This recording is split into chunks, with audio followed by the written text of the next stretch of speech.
Good Friday morning.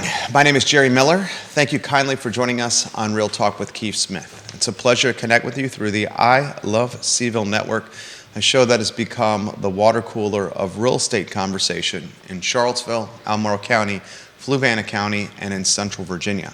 Today's program airs across all social channels, and you, the viewer and listener, are encouraged to participate in the program by asking questions and shaping the discussion with your perspective.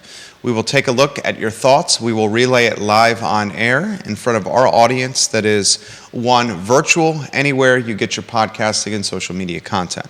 Judah Wickower, the director and producer of the show. Today's program features an esteemed guest, Woody Fincham of Fincham & Associates. He has certainly become a household name in the Central Virginia market and beyond.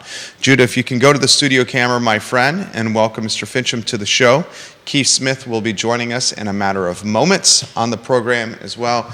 Woody Fincham, good Friday morning to you. Nice to be here. Thanks for having me on. Absolutely, Woody Fincham. We'll start open-ended. Kevin Yancey, good morning. Viewers and listeners, jump in the mix. This jobs number, lower than expected. The 10-year Treasury is moving. The expectation is rates will fall. I will take a look here in a matter of moments. Before we get into that nitty-gritty, an open-ended question for you. What are some of your thoughts on the market today? Well, I mean, it's not unexpected, I don't think. I don't think the Fed's going to react real strongly to the jobs numbers from what I was just reading. But, everything's speculation right now, so I guess we'll wait and see. But obviously, it's not as positive of a message as we were hoping for. How is the market in your book of business currently right now? It seems to be absolutely humming. We're doing well. We've got a lot of outside of the box assignments that we've been working on. A lot of money is being moved around privately, with the states and stuff like that. So we've been pretty busy with that kind of thing. Absolutely fantastic. Keith Smith, now on set. He made the trip down the eastern seaboard, arrived late last night. My friend, how is the family? First question. Thank you. I was just telling the guy, from New York, we're getting a cup of coffee next door. I had the opportunity to spend 4 days with my mom and dad, and that was a blessing into itself. I was a referee, I was an interpreter, and probably a few other different things on the conversation. But the last time I spent 4 days with just my mom and dad, I was probably a teenager at that point. So it was a good opportunity. Still wearing short pants, right? It's funny, she made me do that. But thank you for filling out on allowing me to Ned Galloway was awesome. Yeah, I didn't get a chance to watch it. We were a bit busy with the funeral, but thank you for covering it. Absolutely, Ned Galloway was the Wednesday guest of Real Talk with Keith Smith. A lot to cover, in fact. We got some jobs data that came in lower than expected, and the market is moving here. But Keith, we'll start open-ended here, anywhere you want to begin with. Yeah, so, this is the beginning of the month. We usually take a look at, how everything done before that. So I went ahead and just took a quick look at, the comparison of each home or each district went out that way, and I'm just giving me a second to get my bearings here. So, interesting, car footprint, quarter over quarter. We went up 6% in sales, so the volume of units of sold went up, and the price went up 9%. There's another slide here that once I get myself organized, I'll ask Judah to take a look at it. So it would be slide number 3. Look at this. I think I labeled them all one, Judah. What's it look like if you hold it up to him? Apologies. So I'm looking at a comparison of total home medium sales price by location. This is what it looks like. Thank you. So that's on screen now. Thank you. So we were doing the end of the first quarter, guys, that we, green was kind of upside down a little bit. Take a look at green. Green had a 29% jump in price point. So remember last quarter they were a little bit down. So Greene County, we kind of predicted that Greene County would take a bit of a jump, and it did. Now this is all product types, new construction, everything, all type of homes compared to last year. the same quarter. So we're up 29%. I actually added Waynesboro, Augusta, and Stanton. And I want to tap into Woody's beautiful brain there. Did you see Augusta was down 9%? Yeah, I'm looking at that, and your other chart that's also showing volume is also down. So volume's down and pricing's down. Looking at that on the surface, I'm just curious as to what's actually going on there. We're not showing any type of decline in that market in our office for what we've been working on the last several months, but I'd be interested to see how this data was how it compiles out if you look at the individual data points.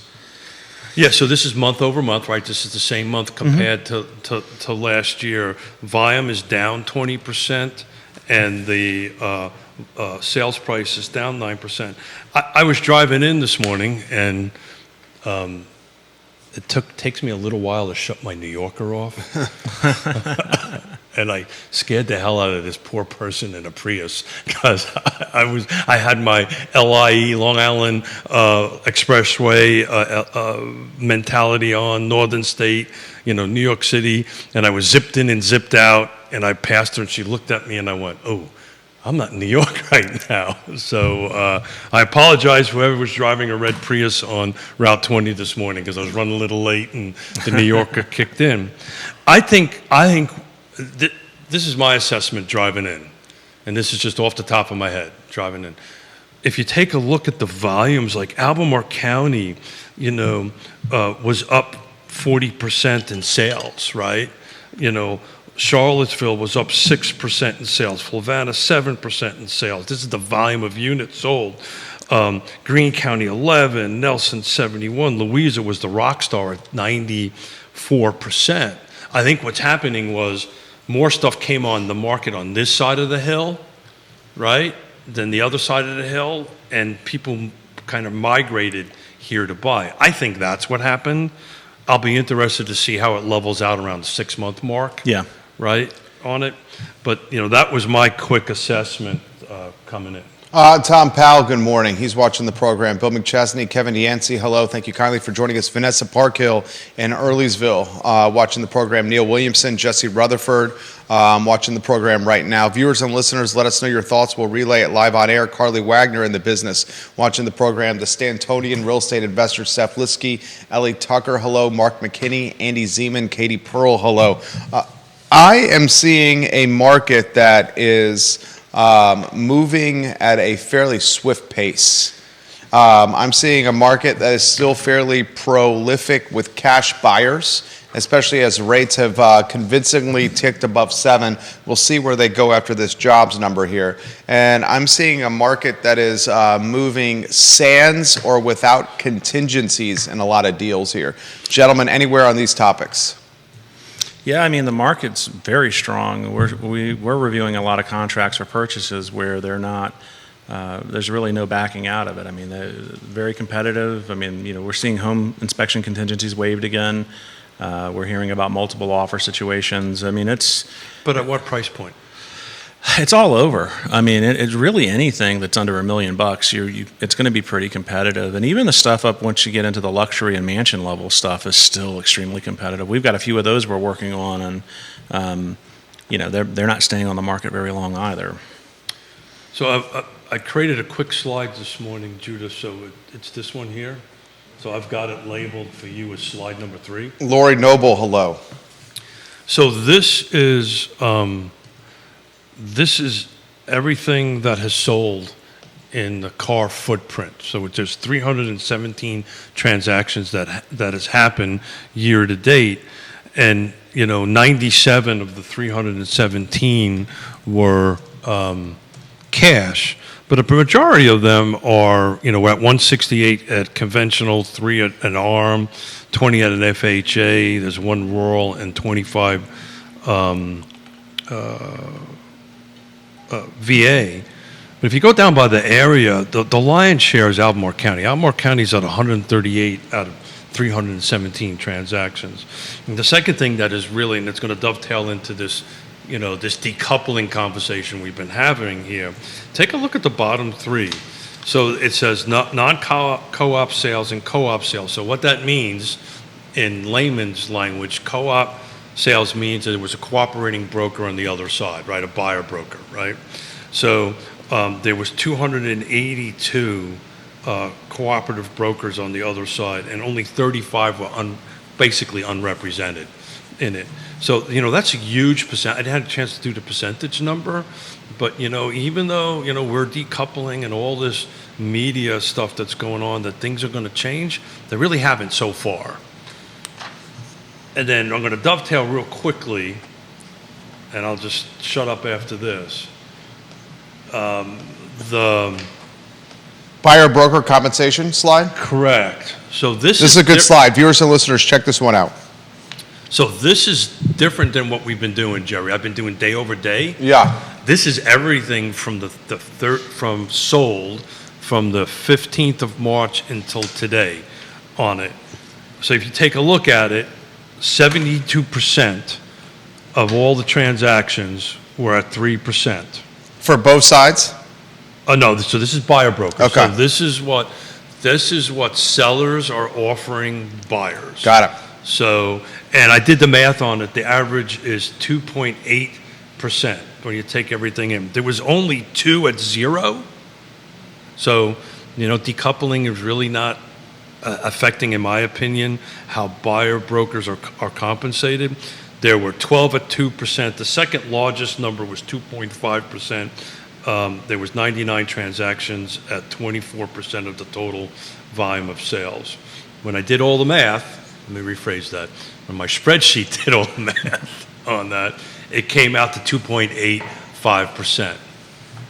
That was the same. It was 2.7. Pacific Northwest. No, last year's was 2.78%. Okay. So at the moment, we seem to be tracking what we've been tracking all along. And on your world, are you seeing a lot of appraisals with 0 buyer broker?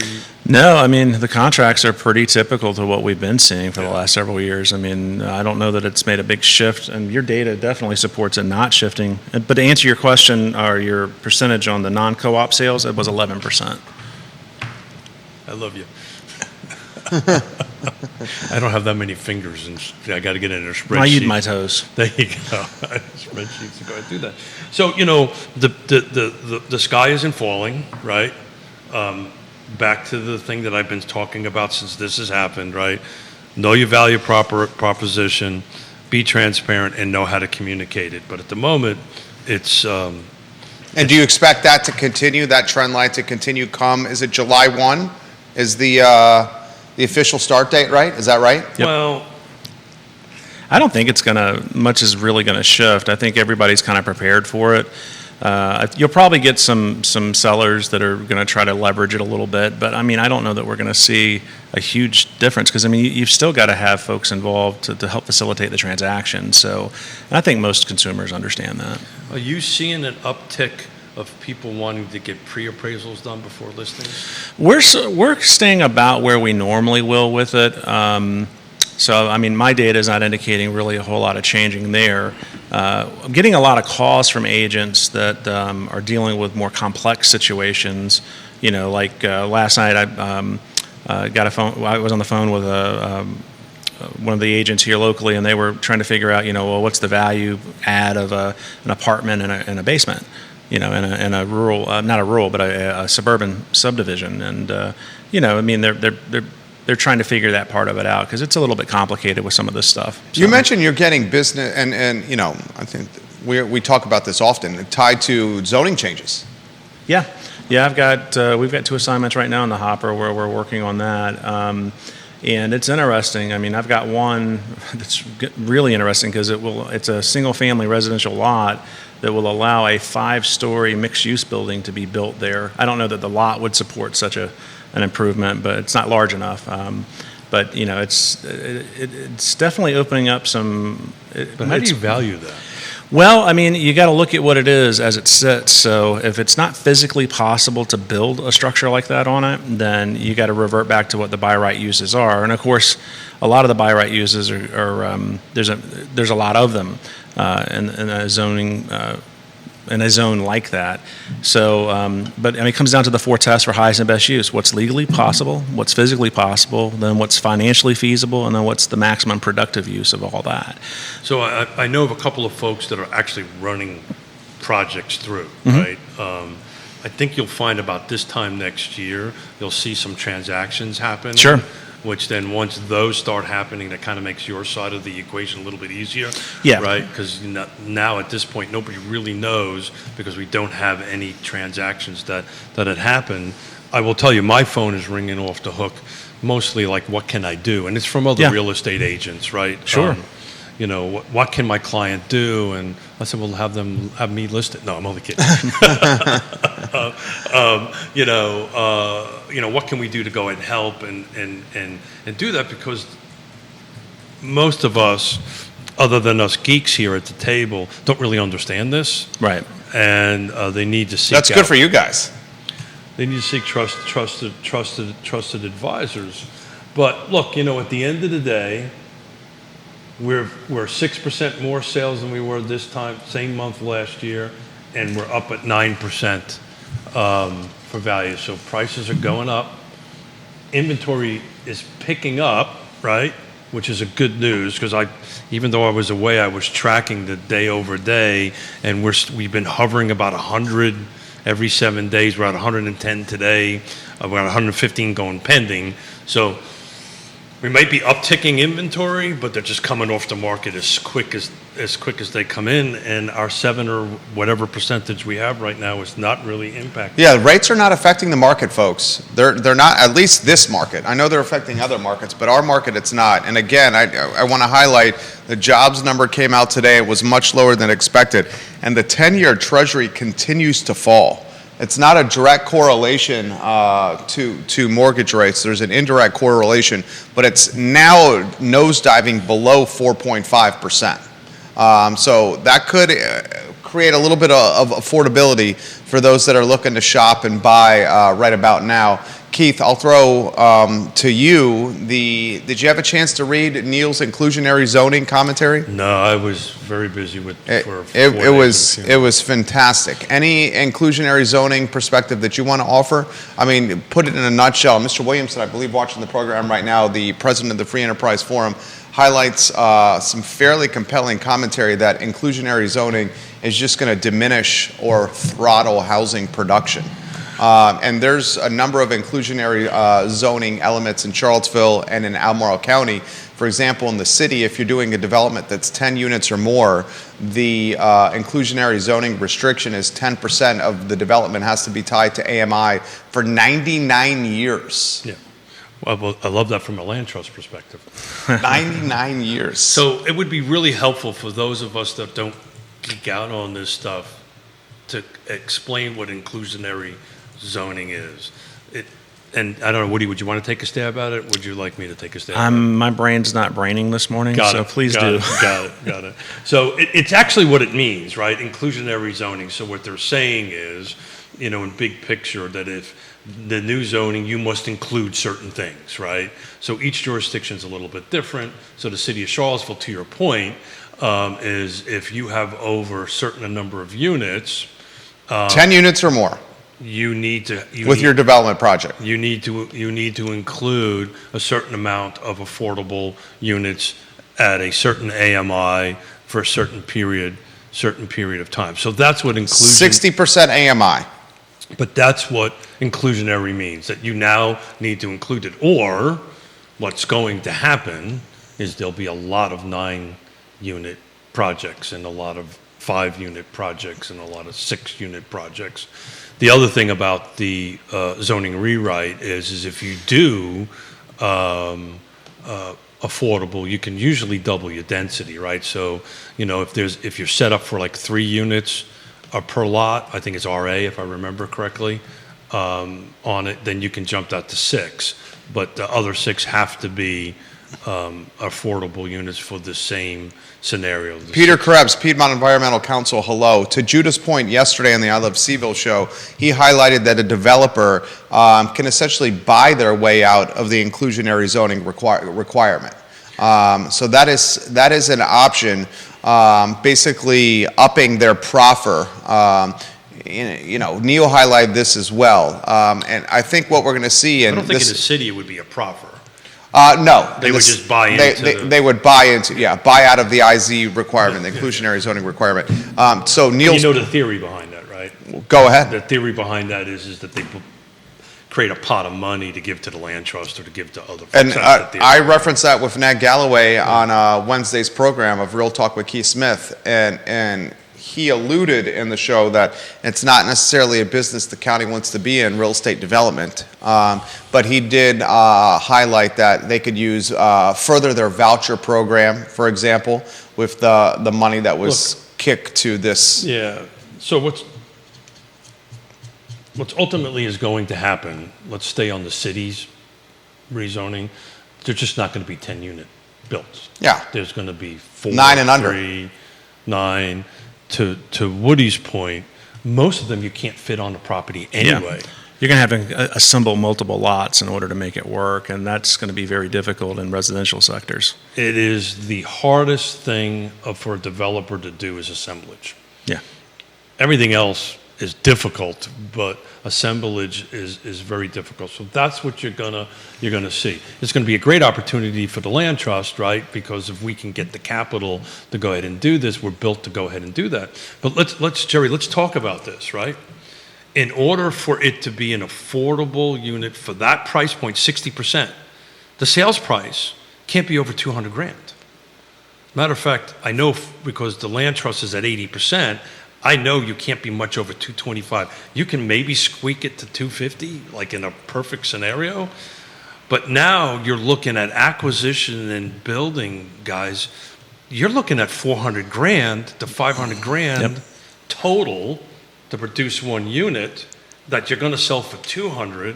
So that means you got to come up with $200,000 to $300,000 of subsidy per unit. The math is just not going to work. Well, and this is a perfect segue into another piece of commentary that Mr. Williamson wrote, and this was on the 1st of May. And Neil, you're watching, as you can tell, I read your content on the regular. He highlights Piedmont Housing Alliance and what essentially Piedmont's 60-unit Premier Circle Phase 2 apartments that are coming to market, and the total project cost is estimated at $20 million, which works out to $334,166 in construction costs per unit. So here you have a developer, and anyone that doesn't understand this, Piedmont Housing Alliance is a developer. Nonprofit developer. They're bringing 60 units to market, and the best that they can do is $334,166 per unit. So if it costs this much money for and that's a deal. And that's a steal. That's a deal. That's a steal, and that's Such a probably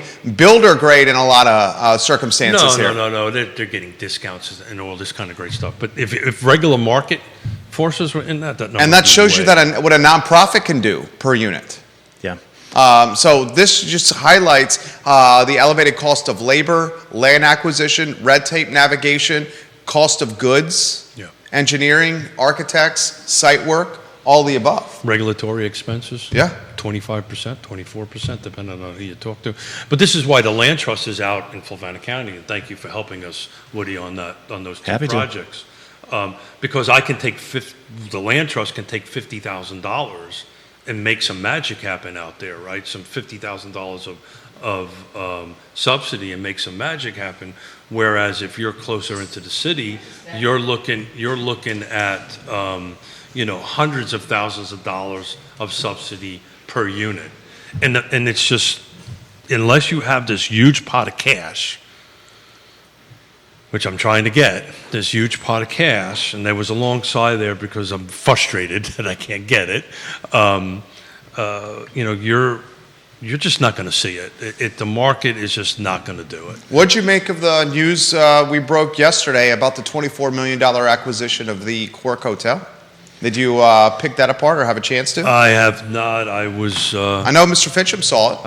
I was stuck on I-95 for gazillion hours. 80 hotel room Quirk, Charlottesville, West Main Street, $24 million, Manhattan hospitality group that specializes in technology with their hospitality management. $300,000 per hotel room.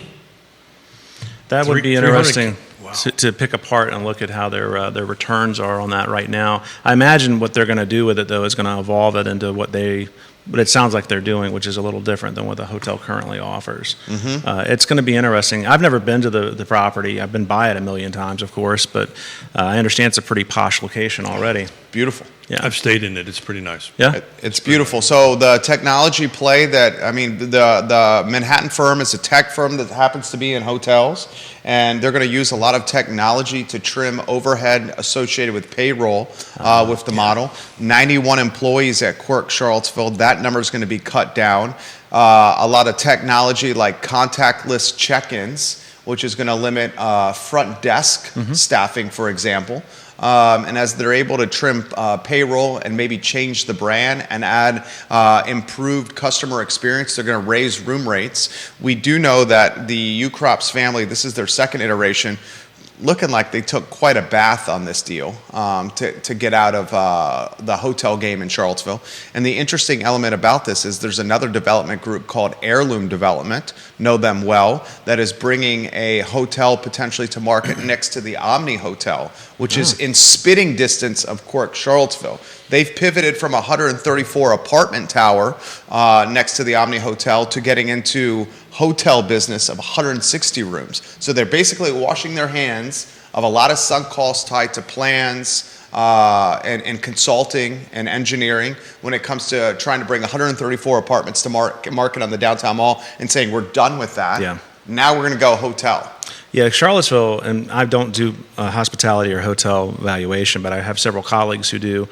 And one of my colleagues out of Jacksonville, Florida, he travels all over the world doing consulting for these groups. And, the Charlottesville is still underserved big time for hotels. 4,000 rooms short. Yeah, we need some more. And, that market's not unlike our residential market. When there's a shortage like that, it just means pricing is going to go up. Quirk's interesting, though. They are actually borrowing that concept from Airbnb in short terms, because who do you meet with when you go to a short term? That's the play. It's like you are not going to need as much staff if it's contactless check-in. Yeah. And they're trying to improve margin there. Roger Voisinay, the real estate investor, developer, and agent watching the program right now, the $24 million, he said, barely paid off the loan. The investors lost their equity. I have a little more intel on that, Roger, and you're onto something here. They took a pretty significant bath on this deal to get out of the ownership of this hotel. The occupancy rate of their Quirk in Richmond was 76%. 76% for 2024, and the Charlottesville occupancy rate was significantly lower than that. Really? Significantly lower. In fact, there's some scuttlebutt circulating around insider circles that the hotel space in Charlottesville is softening significantly. Oh, I doubt that. Well, middle class families are, they can't stretch a dollar as far as they could a year ago. Well, Paul Cooper, Retro Hospitality, who's come on Real Talk with Keith Smith, was managing the Quirk Charlottesville market, and he straight up said the Charlottesville market with hotels is softening. It has not recovered since the pandemic and is not at the same levels pre-COVID.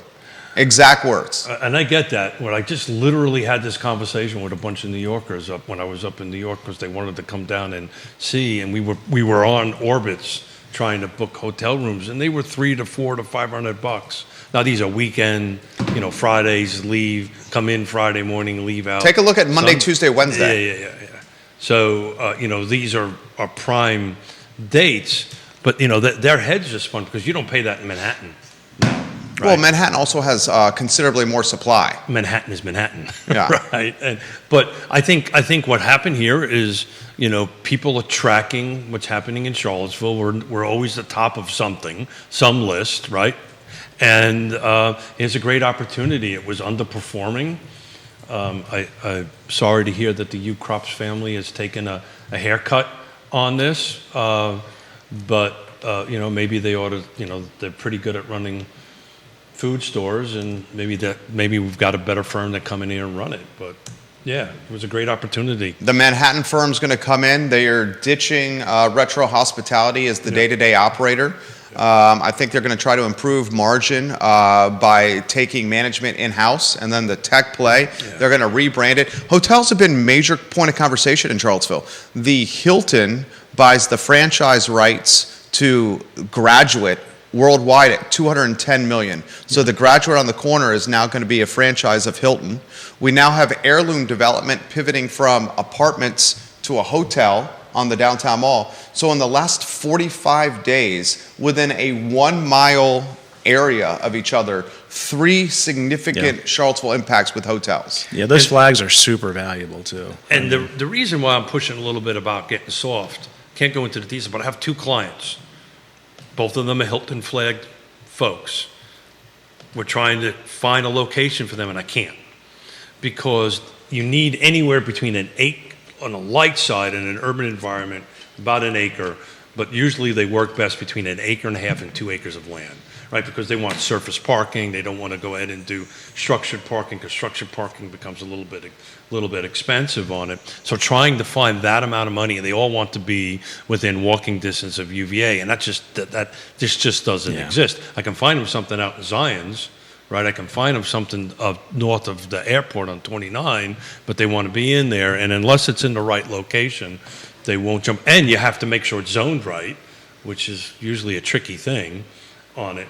So I know I've got clients trying to find it, and it's money isn't an issue. The right location is the issue, and the right property is the issue. The Kimpton has opened on the grounds of the Darden School, and UVA is working on its other property of bringing a hotel to market. So that'll be more of that's hotel/conference center.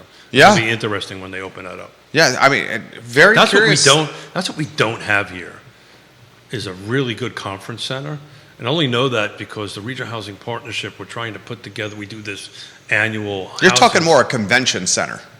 Yeah. A convention center. Yeah. We do have conference centers, but he's talking a convention center that can attract like Forbes 100, Forbes 200, Forbes 500 type somebody companies. More than 200 people. Yeah, we'd have that. That we got. A convention center we do not have. Yeah. You know, I travel around every year for a lot of different conferences, and usually what most of your conference folks are trying to do is get into a good airport city. Yeah. And while our airport is wonderful, it's just not accessible there's not a lot of direct flights in from smaller burgs besides Atlanta, Chicago. LaGuardia has a couple flights in a day, but beyond that, you got to take a couple of hops to get here, and that's really got to be on the forefront of what they're doing in their analysis. Roger Voisinay has intimate knowledge of what's going on right now. He said he spoke with one of the UCROPS investors at Cork, Charlottesville this morning, and he says investors lost their equity. All their equity. Mr. Voisinay also is offering this perspective on the Doubletree Hotel. Roger, thank you, making the show better. Wendell Wood built the Hilton for $26 million. Sheraton bought it for $12 million, and the Doubletree paid $9 million. Now their basis is low enough for them to make a go for it. The old rule of 3. He's talking about the Doubletree. Yeah, we are. Where people constantly want to come here, right? We've got the wedding destination, we've got the wine set up on it. This is the reason why Airbnbs do so well here on this end of it. But I just know I've got 2 clients. I can't find them anything. For years, I've been looking for 2 years. Just can't find anything. Sarah Hill-Buchensky, hello. Olivia Branch, who knows the hotel business, hello. Well, I mean, the other thing too is we're kind of adverse to going very vertical. I mean, you can only go but so far upwards, and there's so much density right now downtown that until we want to start doing that, I don't know that we're going to see any solutions to the problem. Tallest building in Charlottesville. Do you guys know what it is? Oh, good. This is a good little trivia question for the viewers and listeners for a cocktail party. It is Derby weekend, so when you're sipping your mint julep, as I will be at a cocktail party, this may be some fodder for conversation. What is the tallest building in Charlottesville? Fellas, do you have an idea? God. I know this one quite well. I'm going to just stump me on that one. Is it the one on the downtown mall? I forgot the name of the building. Used to be the bank in it. Is that it? The Wells Fargo building? No, that is not. In the top 6, the tallest building in the city limits is a hotel. The Draftsman Hotel, 10 floors, 121 feet tall, built in 2018. A close second, the old Monticello Hotel, Court Square, 9 floors, 109 feet tall, built in 1926. You're making us better, Jerry. So some fodder for you guys. The tallest building in the city of Charlottesville is the Draftsman Hotel. Kevin Yancey highlights the potential in Waynesboro and Augusta. We see that potential. It seems to be slowing a little bit, the transactions there. Yeah, I was actually thinking of Kevin driving back. God bless him. He's on the road doing that, driving every day. I don't know how he does it. But we were looking at side by side. It looks like Augusta is down about 20% in sales volume. So this April versus April of last year, and they're down about 9% in volume. That's just a 1 month snapshot. Everybody else was considerably up. The Rockstar was, as far as percentage gain of value, was Nelson County. That was a big jump. That was 305,000 versus 440 for April of this year on that end of it. But the Rockstar is Albemarle County just from a volume perspective and a price perspective.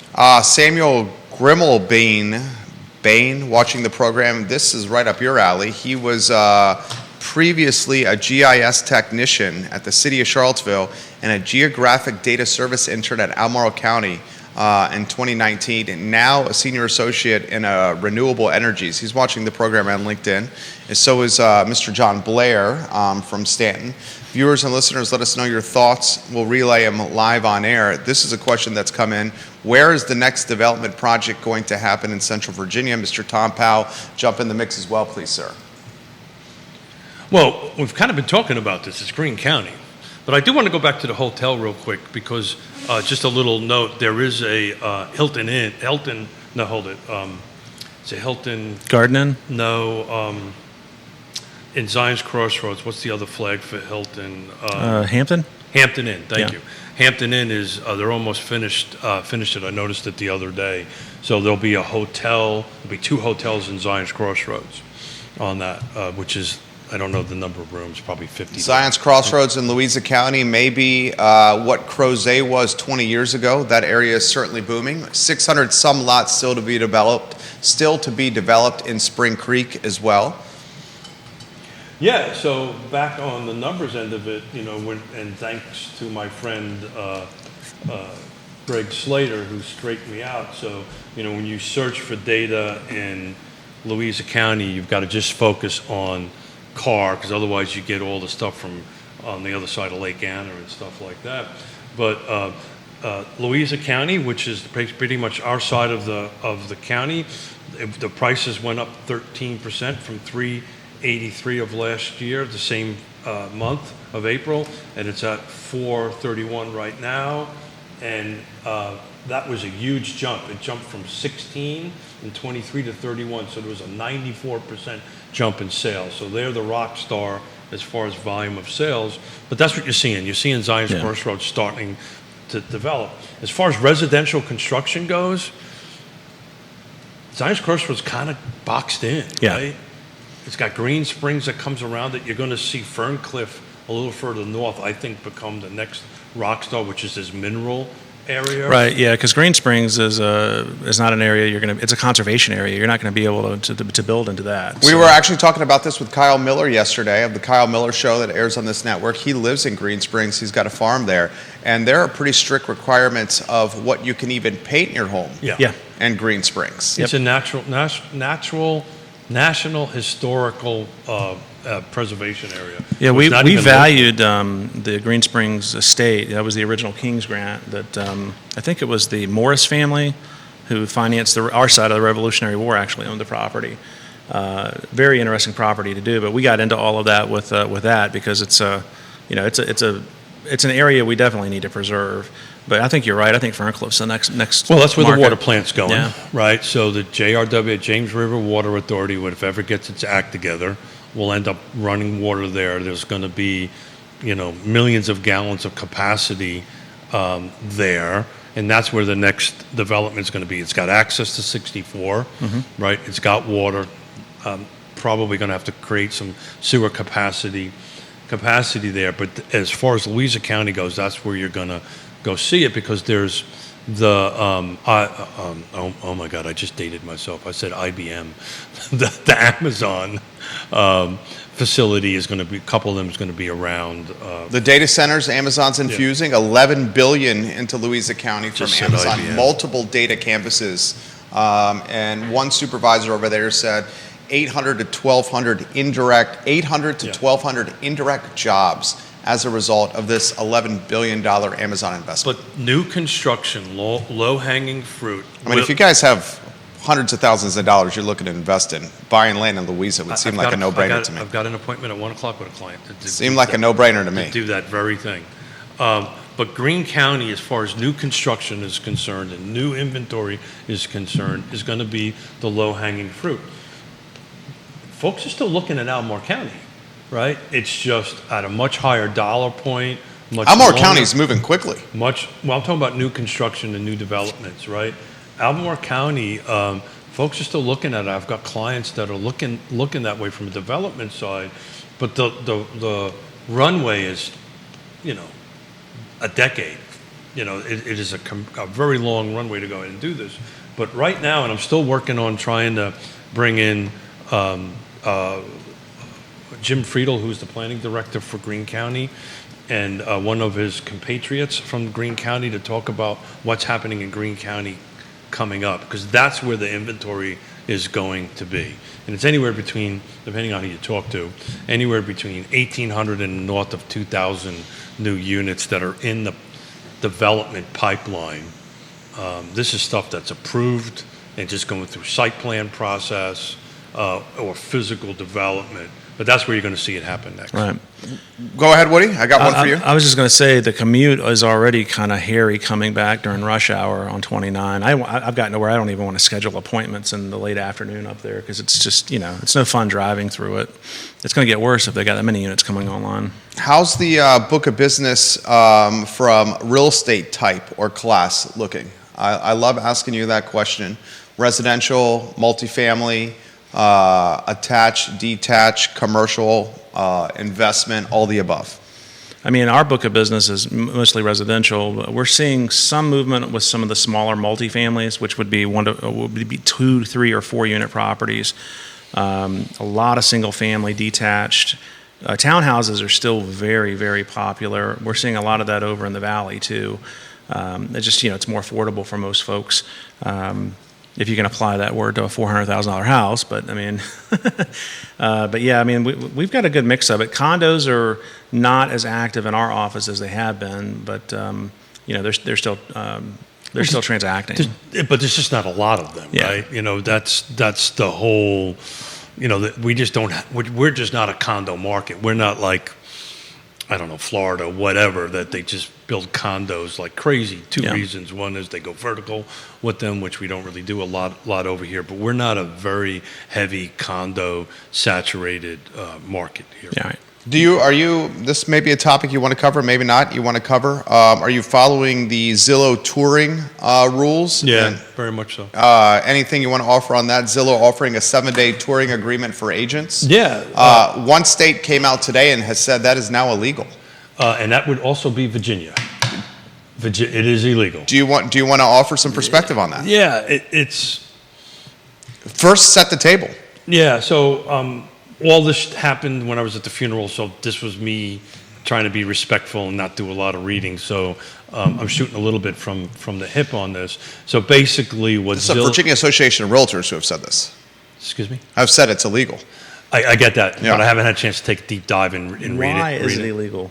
I think he's... I think that's the question he's asking. That's the questions he's asking. So let's try to set a little bit of the table. So... what Zillow is trying to do, I think, is to create what we already have here, which is a buyer-broker agreement, right?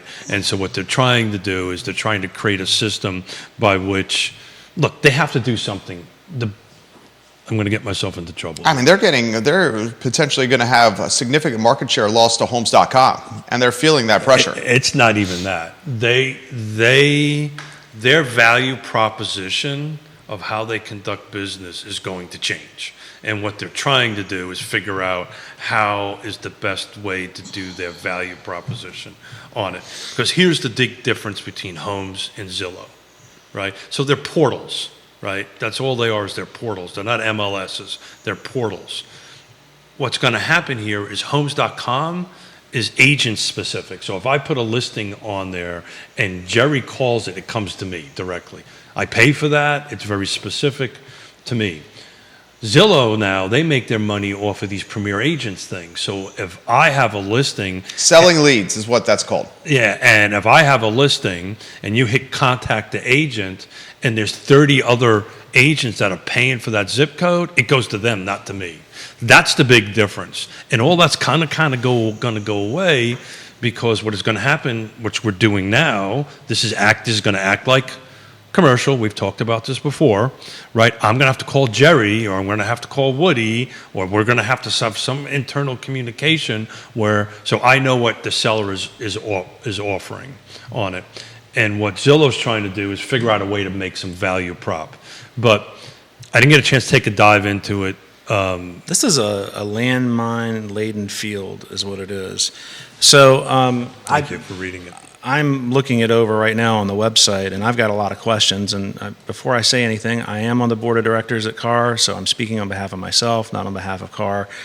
But if VAR is coming out with saying it's illegal, that's taking some... Strong stance. It's not just a strong stance, but you're telling But is that the word they used? I didn't read illegal. I said may. I think I heard the word may. Maybe. Okay. That's a better way to preface it. But I mean, if that comes out that, hey, it is actually something you can't do, then you're taking away the consumer's leverage in that situation, which is what this whole lawsuit stuff's been all about. I mean, it's not going to be a good look if we. Well, it's really interesting because Zillow. This is the reason I get into trouble by talking about Zillow all the time. It's also a broker. Yeah. Yeah. Right. Right. So it's not. So that's the difference between Homes.com and Zillow. Zillow's a broker. Homes.com is not a broker. It is not a brokerage. And based on the conversations I had with them, they have no intentions of becoming a broker. Anything else you want to add? I'm gonna look it up here for a second. It's funny because there's similar things happening on the appraisal side of stuff, where appraisal management companies and Fannie and Freddie have all been pushing really hard to go to what's called bifurcated appraisals. And what they're doing is they're hiring, and I'm not kidding you, Uber drivers and unqualified people to go out and inspect properties so that they can lower appraisal fees for the buyer, which that's fine. But I mean, you've got people that aren't even getting a background check going out into people's property to do these things. And most of the training they're giving to the people to do this is you could do in less than 2 hours. And I don't know how you're supposed to be a competent professional with, virtual training at that level. It's kind of scary. Well, I'm trying to find that article so I can read it, because I'm only going from memory, and I believe that they put in there that it may be. They're not saying that it is illegal, but it may be illegal, and I can't seem to find the article at the moment. But and we'll find it. We can go to the Virginia Realtors website here.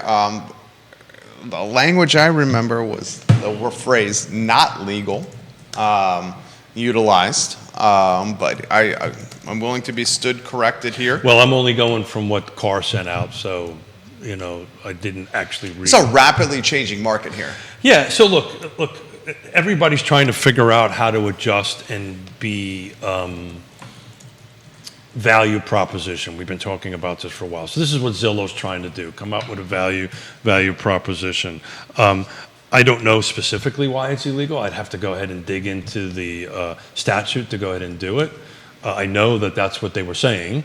The article I read said may be. But look, in the state of Virginia, we've always had to have a buyer-broker agreement. So I think it's kind of irrelevant in the state of Virginia, and maybe that's really the position that they're Is Zillow offering compensation to the agents that are going to be doing this, or do you know? No. So look, again, in between funerals and driving over good God's creation up in New York yesterday, it looks like what Zillow's trying to do is give a tool to its agents to go ahead and make sure they're getting paid. I think that's what it is. And what No, that's it called, says here on the page that there's no commitment to the buyer, to the agent that's going to drive you around. You can work with them if you want to, or you don't have to. So Zillow is actually asking agents to volunteer their time with no compensation to basically be an Uber driver. well, I don't That's what I read. Yeah, well, I'm going to let you guys do it. You guys are more read into this than I am at the moment. All I know is I'm 5 minutes into it, man. Oh, yeah. I don't know what I'm talking about. Yeah. So all I know in the state of Virginia, you got to have a buyer broker agreement, and that's what you should be doing. Which I found, that's how, we covered on the show. It's a That's state- why I thought the 7-day touring thing with no agreement whatsoever seems. Well, it's a state law, right? So in 2012, you have to have a buyer broker agreement. Period. End of story. Full stop. So I just don't know if it's applicable in the state of Virginia. But at the end of the day, again, I'm not even 5 minutes into it. At the end of the day, they're just trying to make themselves relevant, right? They're trying not to lose that. Even though market is moving, right? The volume of transactions, and that's a future show that we're going to look at, who's doing most of the transactions, right, is kind of still floating on the top percentage, right? You're still going to be looking at below 50% of the agents doing 0 to 1 transaction on it. They're trying to make themselves relevant. Zillow charges thousands to many thousands of dollars to go ahead and do it, and what the hell are they getting for it?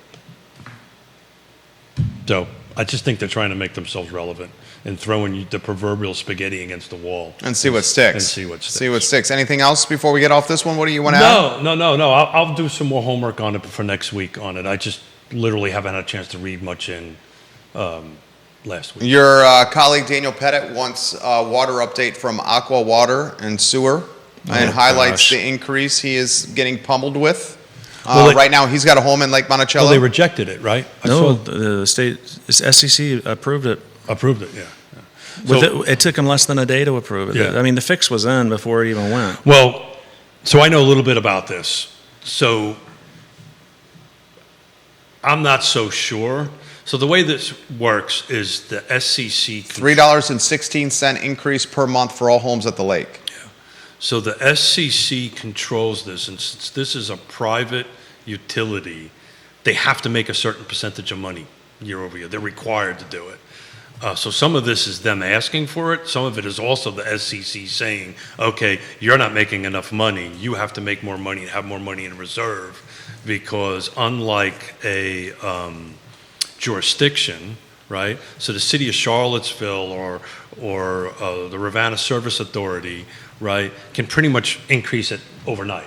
It's just a board decision. There's some public notification, but they do not get reviewed by the SEC, right? Right. So they are a elected body, and they can increase rates as they see fit.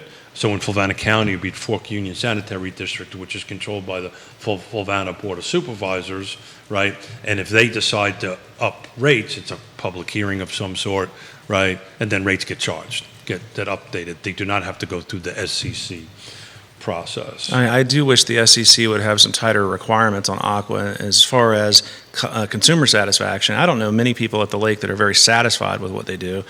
Our water pressure is horrible. There's a smell to the water that we won't drink it. I can't put a well in to bypass them. So it's if you're going to live at the lake, you got to deal with them, and it's a 800-pound gorilla that you got to deal with every year. I built it was 97. I built a $450,000 pump station to do Nahor and the acres and all this stuff that it actually is designed to pressurize the whole lake. They'll never do it. You know why they'll never do it? Because the lines in the ground are so old and Right. so inadequate. If you pressurize that to what you're supposed to have, and I actually have it written in the agreement. It's all done now. I've written in my agreement. At that time, it was Lake Monticello Service Company before it got bought out by AquaSource, which was an Enron company, which then Aqua Virginia came in and bought out. I know way too much about this stuff. I have in my contract that if they ever pressurize this, I get the contract to replace all the lines. Does any concerns about it impacting sales at all? Nah. No?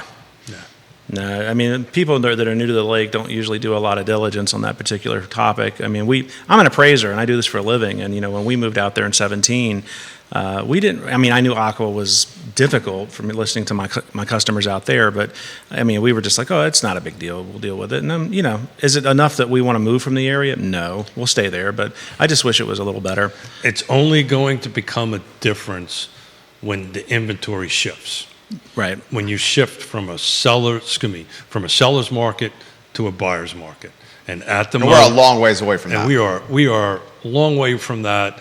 I'll be out of the business before that switches. Eric Thompson, welcome to the program. Which, if Yonna has a way, might be next Hey, week. Jerry, to give you an answer to your question on the touring agreement, what VAR has put out is, upon analysis of this touring agreement form, Virginia Realtors does not believe it is in compliance with the requirements of Virginia law. Does not believe. Yeah. So that's a bit more ambiguous language.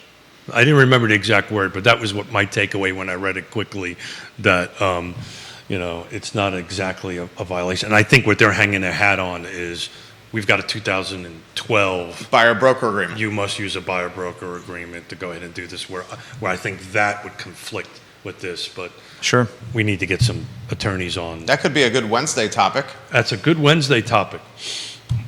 That's assuming if I wake up from my naps. You're going to be waking up. You got a 1 o'clock today. Woody Fincham, highlight anything else out of the notebook that you want to get to the viewers and listeners. Just we're humming along like we normally do, and we're out here to help everybody as best that we can.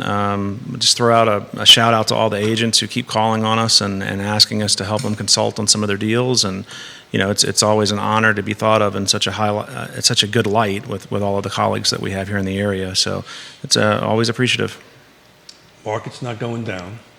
Volume, transactions are going up. Volume is going. Volumes of new units coming on are going up. Pending, they're coming off as quick as they're going on. So we're not getting any spread between what's coming on and pending. No breathing room between the two. I'll be really super curious to see what July and August looks like. I'm going to see, are we going to do the normal summer dip a little bit? I got a feeling not. I think this thing is just going to keep on going that way. But I'm curious to see what we're going to come up with, in another month, right? Or another 2 months at the end of the 6-month mark, what these things are tracking. Thank you for covering on Wednesday. Absolutely. Thank you for Ned. Yeah, Ned was amazing. For doing that. Yeah, that was a quick. Ned said he had a blast. Yeah. Well, that was a quick phone call, and he filled in, so I appreciate that. That was great. Absolutely. Woody Fincham, guys, Fincham and Associates. Woody Fincham and Associates. If you need an appraiser, this is the man you call. Woody Fincham and Fincham and Associates. Keith Smith of Yes Realty Partners. Go to realtalkwithkeithsmith.com, click the Partners tab, and find the vetted and trusted advisors to get you to closing and beyond. Thank you kindly for joining us on Real Talk with Keith Smith. The I Love CVille show is up in 1 hour and 14 minutes. So long, everybody. Thanks, guys.